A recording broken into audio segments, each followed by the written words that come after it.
Sumatin po ang biyaya, awa, habag, pagpapala, katotohanan, kapayapaan, pag-ibig mula kay Yawa. Sa magandang araw po sa bawat isa. Marahil sa marami ang nagtatanong hinggil po doon sa nangyayari sa buong mundo. At hindi naman kaila doon sa mga mananampalataya na lahat ng ito ay ginawa ni Yahweh. Kung makikita po ninyo dito sa Isaiah 43:13, sabi niya, "Oo, mula na magkaroon ng araw ay ako nga, at walang sino mang makapagliligtas sa aking kamay, ako'y gagawa at sinong pipigil." So dito pa lamang makikita na natin na talagang si Yahweh ang may gawa ng lahat ng bagay. Marami ho akong napanood nito mga ilang araw hinggil po doon sa di umano, sabi nga nila ay yan daw po ay gawa ng tao, yung coronavirus. Siguro po doon sa kawalan ng kaalaman noong mga tao na nagsasalita hinggil po doon sa nangyayari, maaari nga pong nasasabi nila yung bagay na yan. Pero sa kasulatan po ay iba, malaki ang pagkakaiba.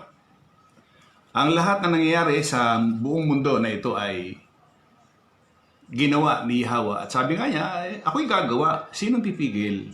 Nagpakilala siya sapagkat buong mundo po hindi lang naman by region, kundi talagang buong mundo na nakakita ng kanyang kapangyarihan na sabi nga nila ay simpleng sakit lang pero marami po ang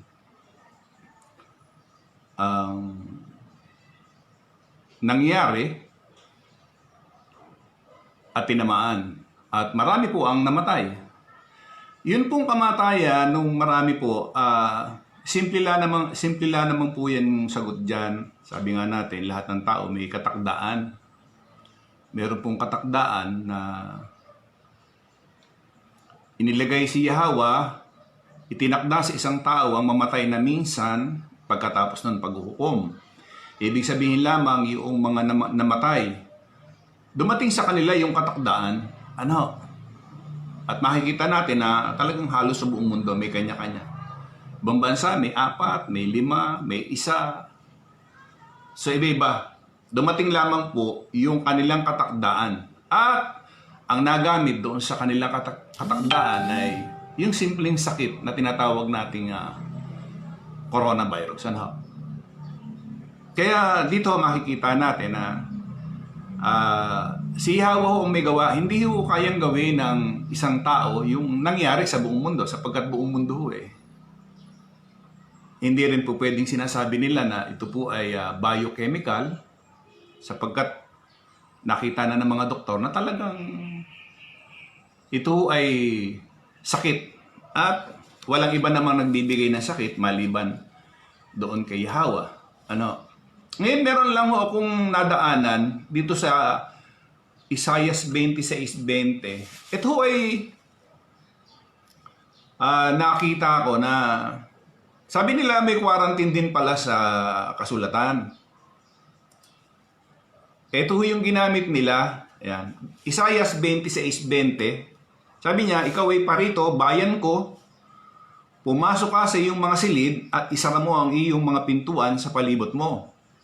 Magkubli kang sandali hanggang sa ang galit ay makalampas. Isaiah 26:20. Sapagkat narito ang Panginoon ay lumalabas mula sa kanyang dako upang parusahan ang mga nananahan sa lupa dahil sa kanilang kasamaan. Ililitaw naman ng lupa ang kanyang dugo at hindi natatakpan ang kanyang nangapatay. Ano ba ang nakita ko rito? Kasi ginagamit ho nila ito na di umano, talagang halos buong mundo ho, lahat ng namiminuno, pangulo, presidente, talagang inilockdown yung kanilang mga mamamayan. para ang wika hindi na magkahawa-hawa. No? Yun ho yung naging sagot nila doon sa ginawa ni Yahweh na pagbibigay ng sakit sa buong mundo. Ang naisip nilang solusyon ay yung nung una ay quarantine, and then nung bandang huli is lockdown na. Ibig sabihin talagang totally hindi ka na makalalabas ng bahay, hindi ka na makapaghahanap buhay, nasa loob ka na lang ng bahay. So yun ang nakitang solusyon ng gobyerno. Pero hindi ho ganon yung ginawa ni Yahweh, sapagkat yung virus hindi mo kayang ipahinto ho yan. At nakikita naman natin na sa kabila ng kanilang pagla-lockdown, patuloy pa rin yung namamatay, patuloy pa rin yung mga may sakit. So hindi ho solusyon yung i-lockdown mo o i-quarantine mo. Hindi solusyon ho pala, sapagkat ang kalaban mo dito ay hindi naman tao ho eh. Ang kalaban mo rito ay si Yahweh. Hindi mo kalaban ng tao, kundi si Yahweh mismo ang kalaban ng tao, sapagkat kung papansinin niyo dito sa Isaiah 26:20, ang sabi niya, ikaw ay parito, bayan ko. Ang nagsasalita mismo si Yahweh. Ang tao ho, yung Pangulo ang nag-order na, kayo muna ay manatili sa inyong bahay. So malaki ang pagkakaiba nung sinasabi nila na meron din palang quarantine sa kasulatan. Ito ho, ang nagsasabi ho rito ay si Yahweh. Sabi niya, ikaw ay parito, bayan ko. Pumasok ka sa iyong mga silid at isara mo ang iyong mga pintuan sa palibot mo. Magkubli kang sandali. Ang sinasabihan niya yung kanyang bayan. Samantalang dito, ang pagkakaiba, Pangulo yung nagsalita. Ang wika, wala munang lalabas. Hanggat hindi nawawala yung sakit, hanggang hindi naampak, wala munang lalabas. So malaki ang pagkakaiba. Dito, ang pinapapasok niya ay yung kanyang bayan. Sapagkat, anong dahilan bakit niya pinapapasok yung kanyang bayan? Kasi ang sabi niya, hanggang sa ang galit ay makalampas. Merong gagawin si Yahweh at sinabihan niya yung kanyang bayan, pumasok ka ang wika sa iyong mga silid, isara mo ang iyong mga pintuan sa palibot mo, magkubli kang sandali hanggang sa ang galit ay makalampas. So lahat ng ito ay nangyayari, siya may gawa. Pero buong mundo nagkaroon ng tinatawag na sakit.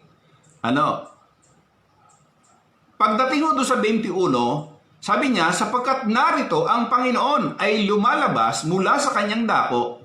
Hindi ho literal na isang dako lamang yung kinalalagay niya. Anong dahilan bakit siya ang wika lumalabas? Upang parusahan ng mga nananahan sa lupa. Dahil sa kanilang kasamaan, ililitaw naman ng lupa ang kanyang dugo at hindi natatakpan ng kanyang mga nangapatay. So dito, makikita natin na iba yung sistema na ginawa ng gobyerno at sistema ni Yahweh. Tatandaan ho natin, dito sa isang talata, 46 ng awit, huwag ninyong ilagak ang inyong tiwala sa mga pangulo, ni sa anak man ng tao na walang pagsaklolo. 4. Ang hiningan niya ay pumapanaw, siya'y nanunumbalik sa kanyang pagkalupa. Sa araw ding yaon, mawawala ang kanyang pag-iisip.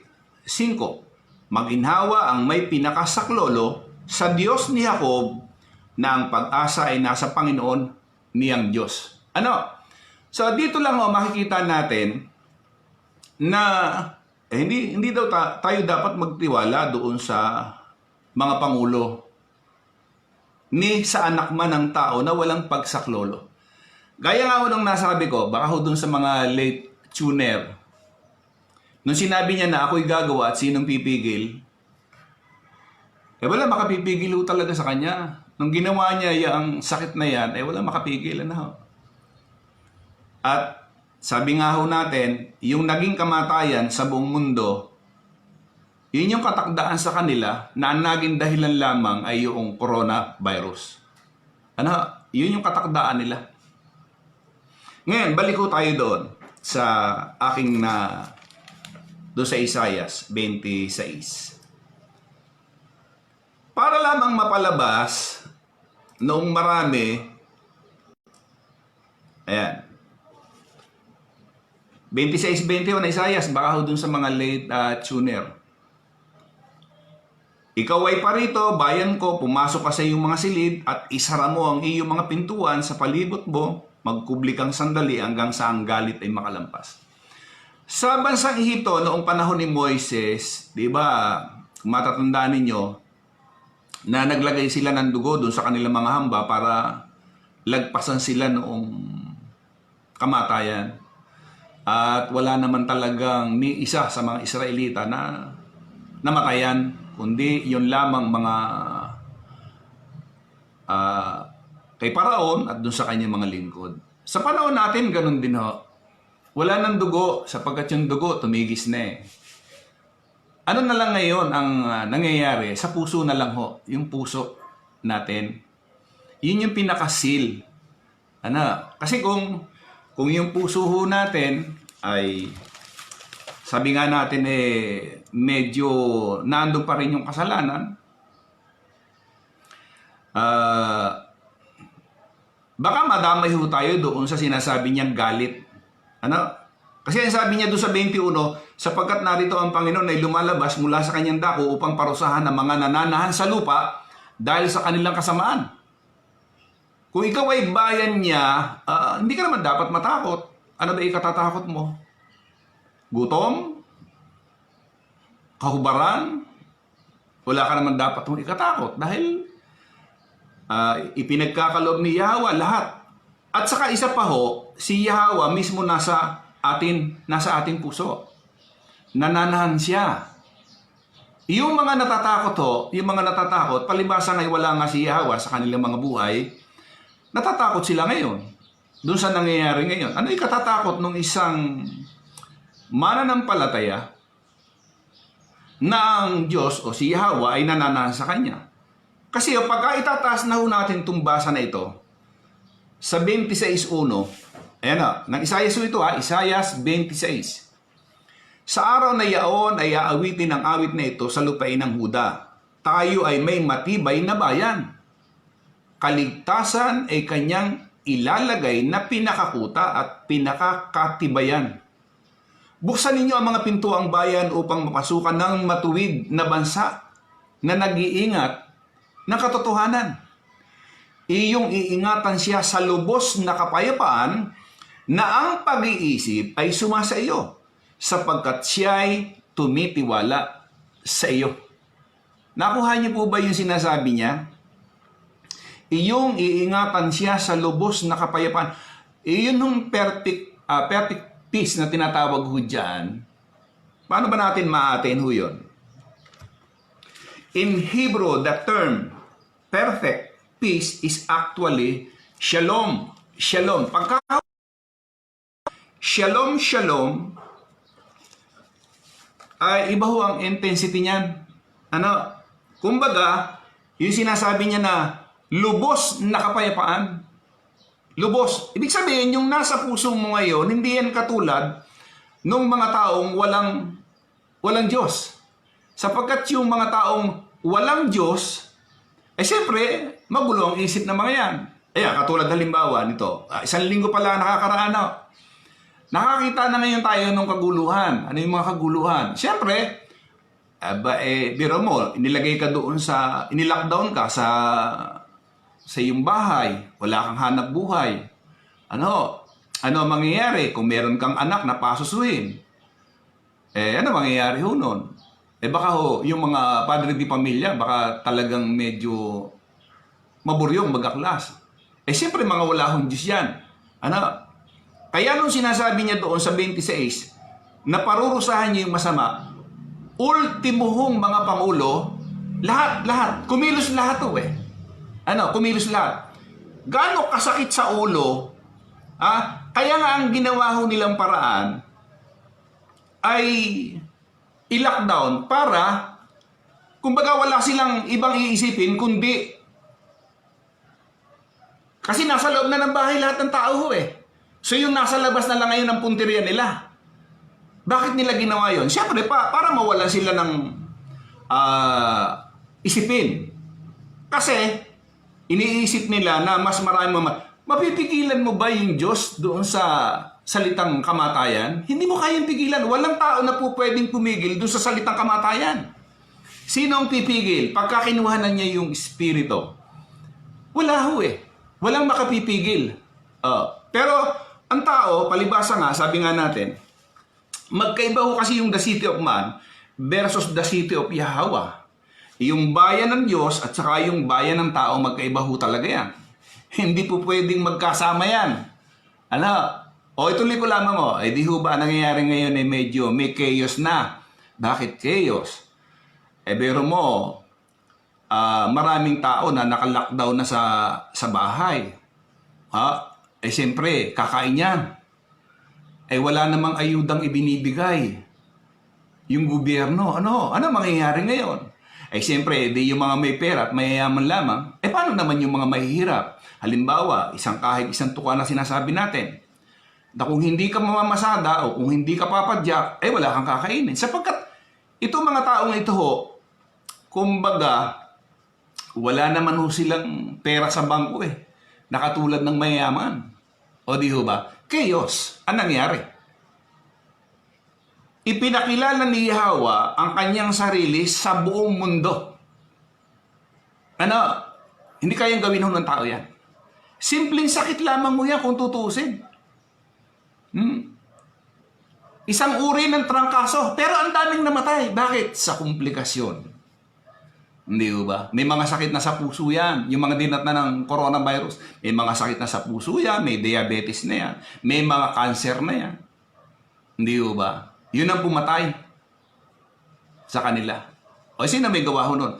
Hindi ho ba si Yahweh? So maliwanag ho dito, lahat.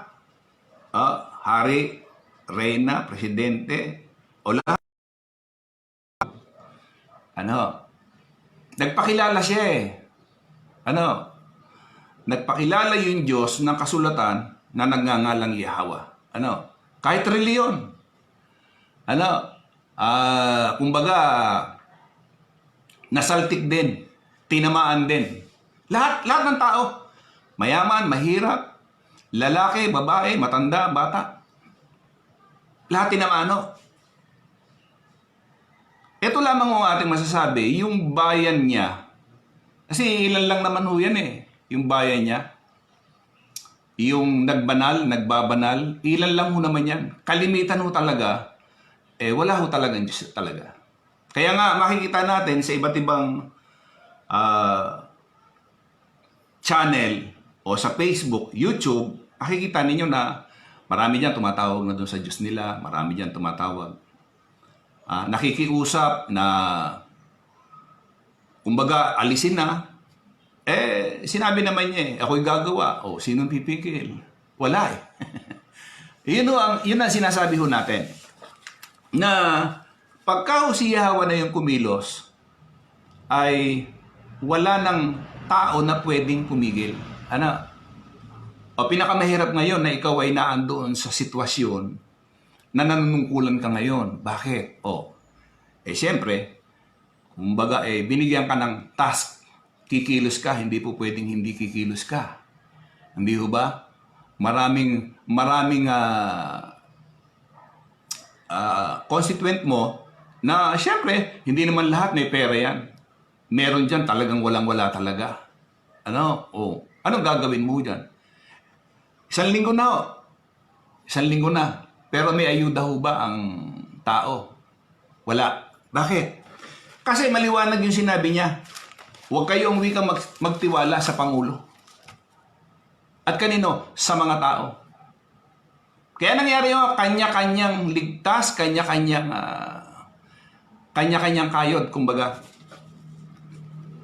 Kumbaga nangyayari ngayon, di pagka ikaw ay mayaman, matibay ka. Pero pagka ikaw ay mahirap, umiiyak na nga ho yung isang padre di pamilya kahapon.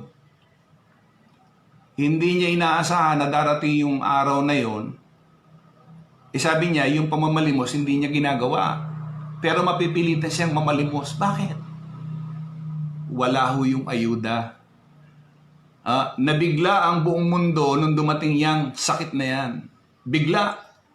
Nabigla. Walang nakapaghanda. Hindi ho ba? Sino ba mag-aakala na yang sakit na yan buong mundo? Magiging pandemic? Wala nakapaghanda. Nabulaga lahat. Nasa gobyerno, relihiyon, nabulaga yang sakit na yan.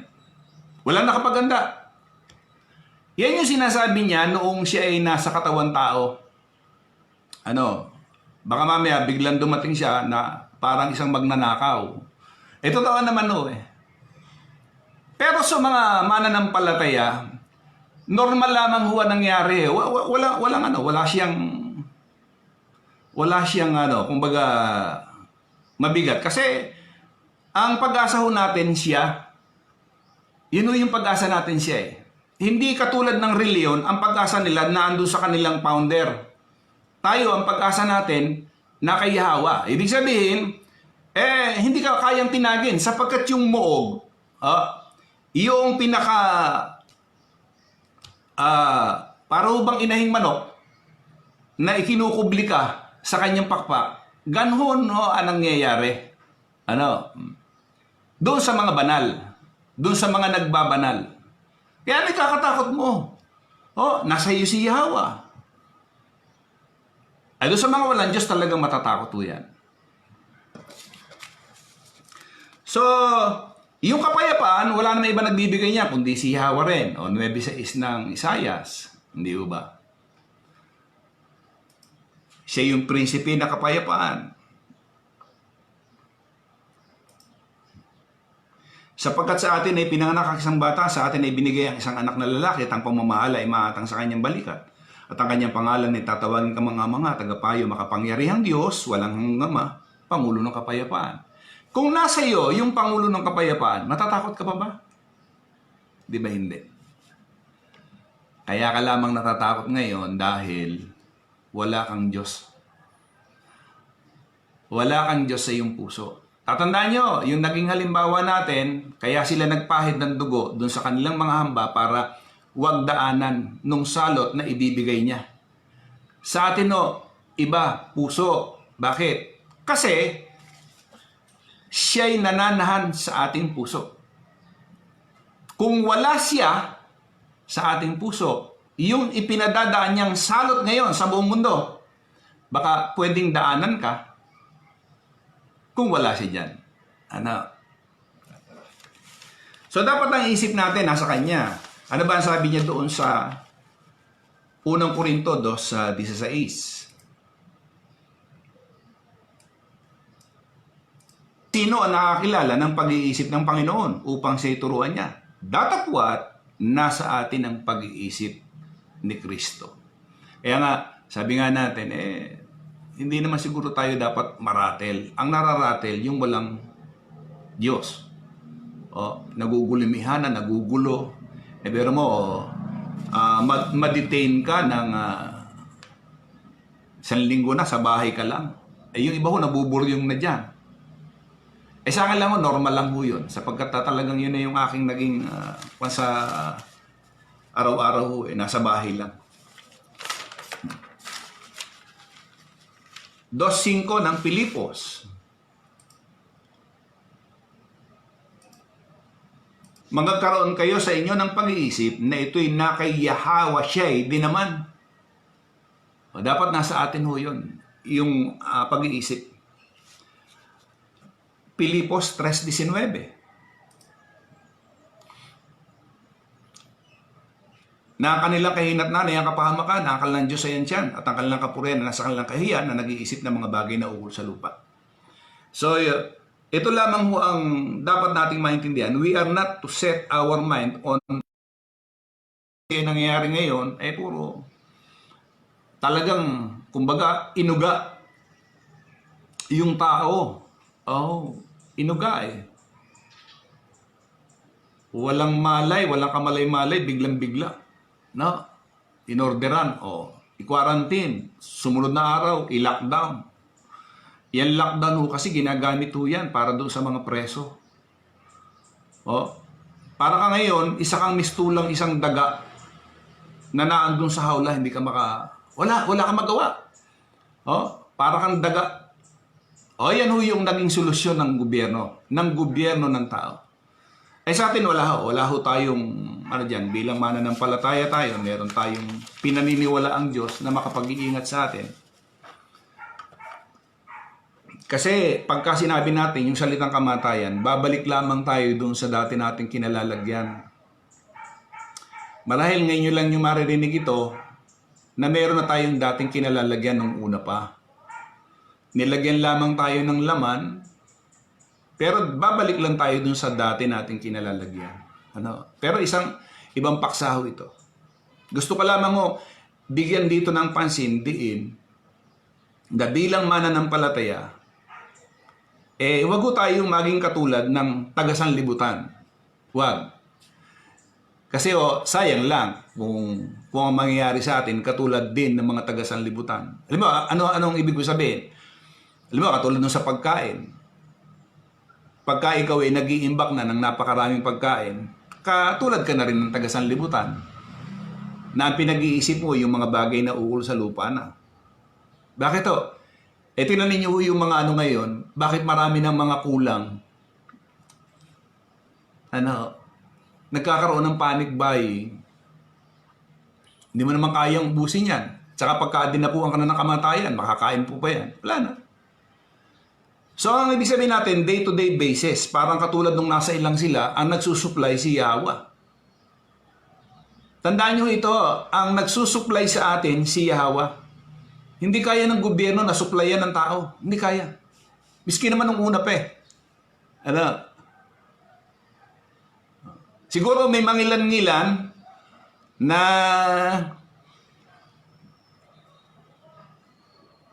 lugar na baka naambunan. Pero dito sa ating lugar, 1 linggo na ho Nakatatawa nga ho yung isang dumaan dun sa aking timeline na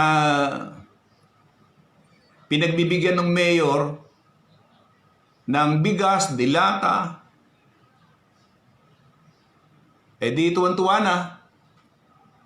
Tapos biglang ginising nung asawa, yung pala panaginip lang. Hindi mo ba nakatatawan totoo? Kaya nga ngayon, kung wala kang naisubi sa panahon ngayon, aabutin mo rin yung inabot ng napakaraming tao. Palibasa meron tayong pag-iisip na katulad na sinasabi ni Yahweh. Katulad ng nangyari doon sa panahon ni Jose. Diba, binigyan siya ng panaginip na 7 taon na tagsagana, 7 taon na taghirap. Pinaunawaan kaagad si Jose. So nung tagsagana, nag-imbak siya na nag-imbak. Kasi pinaunawaan siya. Dumating ngayon yung taghirap, eto na ngayon. Sila lamang ngayon yung may pagkain. Yung mga nasa iba't ibang panig. Pumupunta na doon sa kanilang lugar. So, ibig sabihin, meron siyang pag-iisip na katulad na ibinibigay ni Yahweh sa bawat isa sa atin. Yung hindi ka mabubulaga. Kasi nasa iyo si Yahweh, paano ka mabubulaga? Ayun nga, nilalagay niya kasi sa atin yung salitang kapayapaan. Hindi ba? 3:10 ng Pilipos, upang makilala ko siya at ang kapangyarihan ng kanyang pagkabuhay na muli at ang pakikisama ng kanyang mga kahirapan na ako'y natutulad sa kanyang pagkamatay. Kung aking tamuhin sa anumang paraan ang pagkabuhay na maguli sa mga patay. Di ba? Kaya nasabi ko nga sa inyo, hindi tayo dapat matakot, maratel. Merong isang Diyos na nasa atin. Hindi kasi ang sanlibutan, tumitingala pa Di ba, mananalangin ka. Ang ginagawa ng iba, tumitingala. Bakit ka titingala samantalang nasa iyo na siya? Nakuha niyo ba ibig sabihin? Yung iba pumupunta pa sa simbahan para manalangin. Bakit ka pupunta ng simbahan samantalang kung siya ay nasa iyo na? Nasa iyo na siya. Nananahan siya sa iyo. Bakit pupunta ka ng simbahan para manalangin? Sana makita ho o maintindihan nung marami na nakakapanood ho nitong live na ito. Katulad nga ho noong sinabi ko noong kahapon yata ho yung ipinost ko regarding dun sa sinabi na sabi ni Yahweh siya, ako ang daan, ang katotohanan at ang buhay, walang makaparoroon sa Ama kundi sa pamagitan ko. Di ba ginagamit ng lahat ng reliyon yan? Ako ang daan, ang katotohanan at ang buhay, walang makaparoroon sa Ama kundi sa pamagitan ko. Tanong, kailan sinabi ni Kristo yan? Di ba, nung nasa katawan tao? Siya ba'y nanatili na nasa katawan tao para siya'y maging daan? Para siya'y maging daan? Hindi na. Wala na siya doon sa pakikitulad sa tao. Siya'y nasa espiritu na. Bakit kailangan po ang sambitin niyang 14:6 ng Juan? Na ako ang daan, ang katotohanan at ang buhay. Walang makaparoroon sa Ama. May mediator? Meron tagapamagitan pa? Si Kristo na mamagitan, samantalang siya nasa espiritu. Paano mangyayari ngayon? Ibig sabihin lamang yan, hindi mo na dapat gamitin yung 14:6 ng Juan sapagkat siya'y nasa espiritu na, at kung siya'y nasa espiritu na, siya'y nananahan sa iyo. Pero ang daming gumagamit na relay niyan, 14:6 ng Juan. Hindi ba? Hindi ba tama? Bakit mo ginagamit pa yan? Sabi nga dun sa Kawikaan 3:5, tumiwala ka sa Panginoon ng buong puso mo. Huwag kang manalig sa iyong sariling kaunawaan. Yung salitahong lean, stayed. Kumbaga, manatili ka. Kapag ikaw ay nagtiwala, manatili ka sa Kanya. Yun lamang ibig sabihin doon. To lean on Yahweh is to trust Him. Hindi ba? Para suportan ka ni Yahweh, dapat magtiwala ka sa Kanya. Para maitatag ka niya, dapat magtiwala ka sa Kanya. Huwag kang manalig sa iyong sariling pagkaunawa. Siya yung pagtiwalaan mo.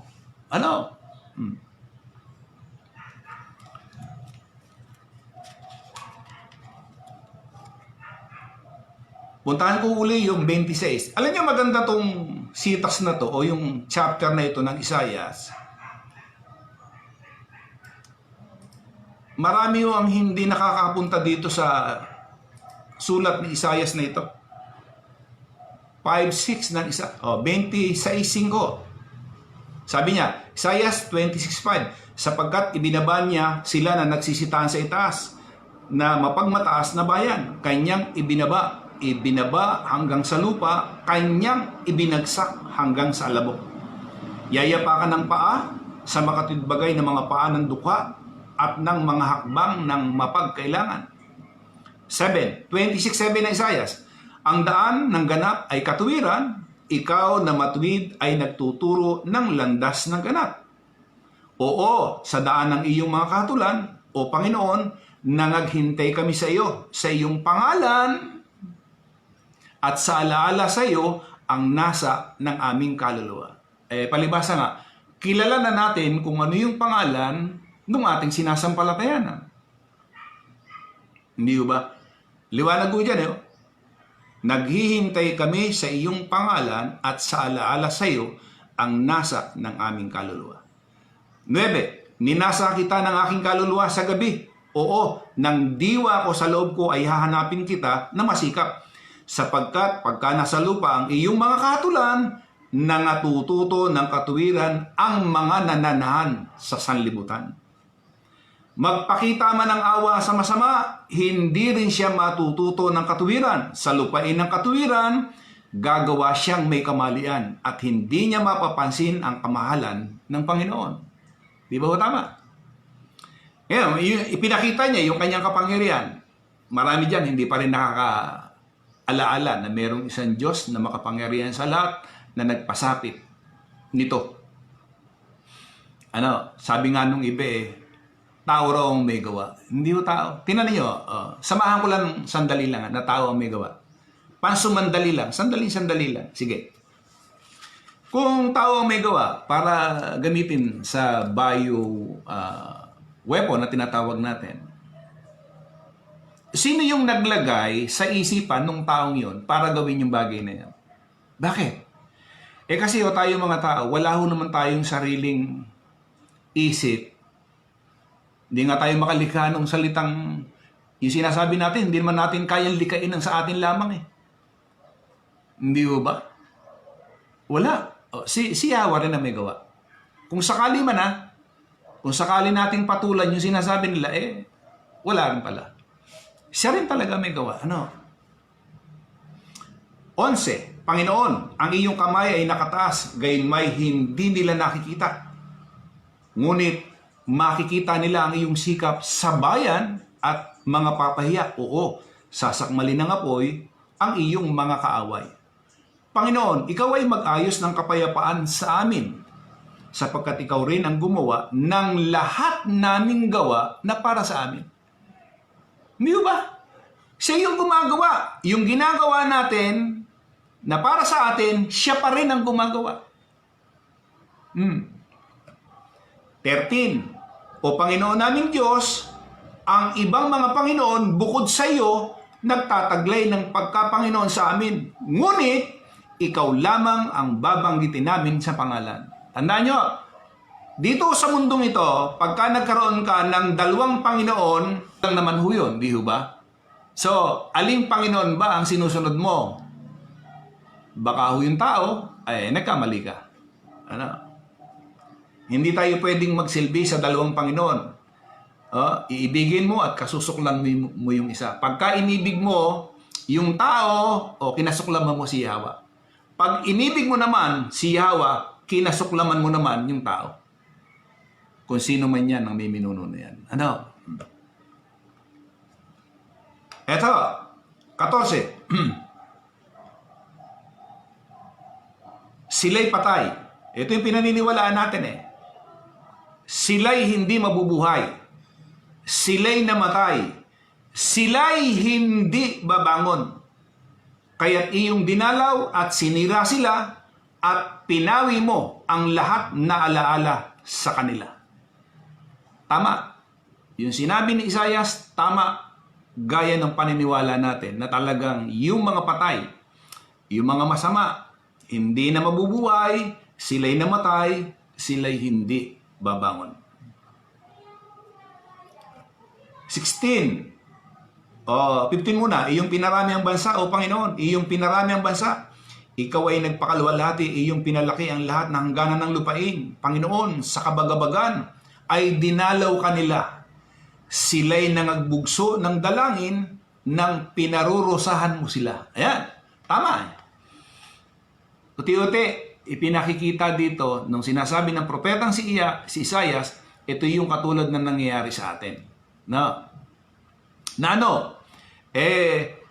Doon sa kabagabagan, dinalaw kanila. Nangagbugso sila ng dalangin nang pinarusahan mo sila. Kaya ho ito nangyayari sa buong mundo, parusa ho ito. Para sa kanila. Nakita nyo? Sana makita natin yung ginawa niya doon sa Ehipto at sa panahon natin ngayon.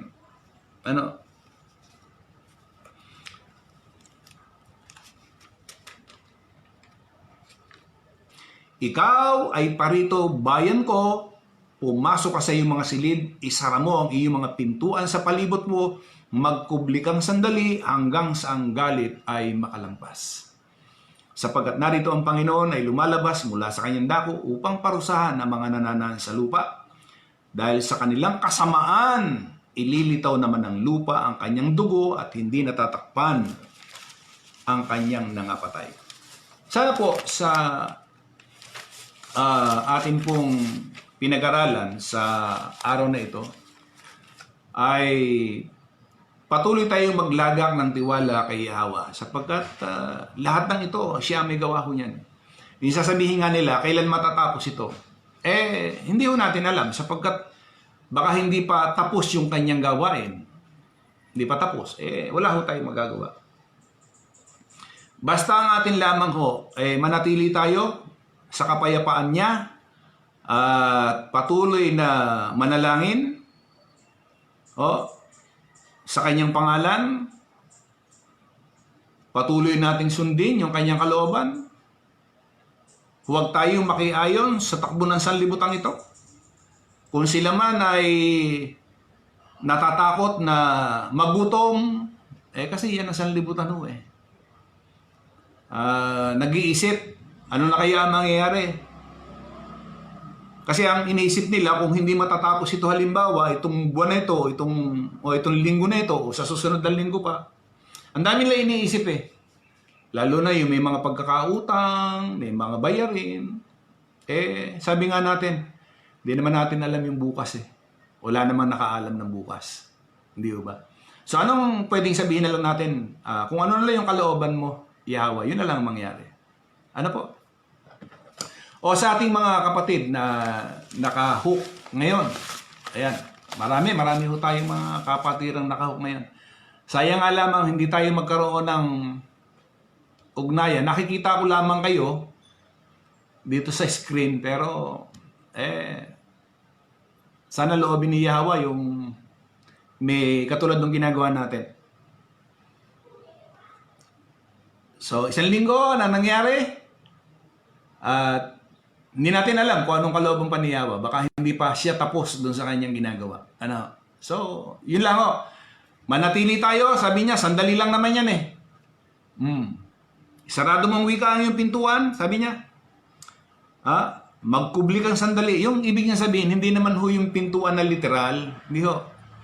You know ba, kasi di ba sabi niya, pagka ang wika, ikaw manalangin, pumasok ka sa iyong kwarto, hindi ho, yung puso kasi ho natin Yung puso natin, ito ho yung kanyang dapat sa nangyayari ngayon sa atin, sa day-to-day basis, sana ho yung puso natin kampante na andun yung kapayapaan niya. Hindi katulad doon ng sanlibutan na rattle na, kumbaga gulong-gulo na yung isip. Pwede nang pumatay. Kasi nagugutom na Isang linggo pa lang yan. Kaya nga ang ginagawa nila para hindi magingay, binibigyan ng pagkain. Yun lang naman yung lamnan, yung sikmura. Tiyan. Yan, isang libutan muli po, kung lolowin po ni Yahweh, sa susunod, baka ganito uli. Minsan pa, sumatin po ang kapayapaan, pag-ibig, mula kay Yahweh. Isang magandang araw po sa inyo lahat. Maraming pong salamat sa bawat isa.